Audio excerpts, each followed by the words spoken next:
Usap-usapan ngayon sa social media ang biglang pag-unfollow ng kapamilya actress na si Catherine Bernardo sa kapwa aktres na si Andrea Brillantes. Ilang screenshots ang kumalat ngayon sa iba't ibang social media platforms kung saan makikitang hindi na nakafollow ang A Very Good Girl lead star kay Andrea habang nakafollow pa rin si Andrea sa kanya.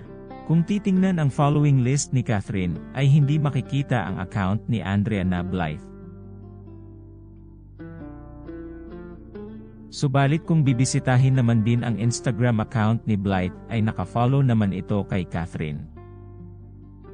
Hindi sigurado kung matagal nang naka-unfollow si Catherine kay Andrea o kung talagang hindi ito nakafollow ever since, ngunit base sa mga screenshot noon ng mga fans ng Katniel at ni Andrea, nakafollow sila noon sa isa't isa.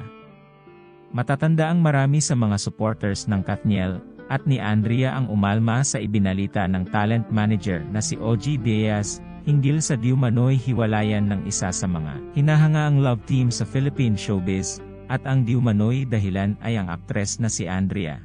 Agad na ipinagtanggol ng mga fans ang kanilang idolo, at naglabas ng mga resibo na maayos ang relasyon ng Katniel tulad ng kamakailang video ng dalawa na sumasayaw. Tinawag naman ng mga Katniel fans na fake news peddler ang talent manager, at pinag-aaway raw ang dalawang babaeng maayos naman ang samahan.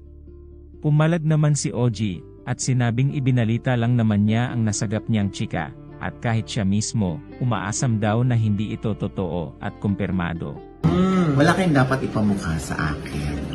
Dahil sabi ko nga, tayo ay nagdarasal at umaasa na sila pa rin. So, anong pinagsisintir ninyo? Let's all be happy. Diba? Kaya, Diyos ko naman. So, dapat happy na kayo. Happy ba kayo? Oh, happy kayo. Oh, ramdam nyo ba? Ramdam nyo.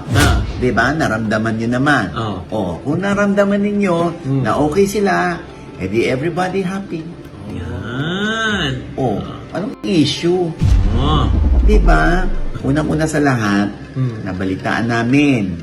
Oh, hindi pa to kumpirmado. Oh, hinihintay natin ang kanilang panig.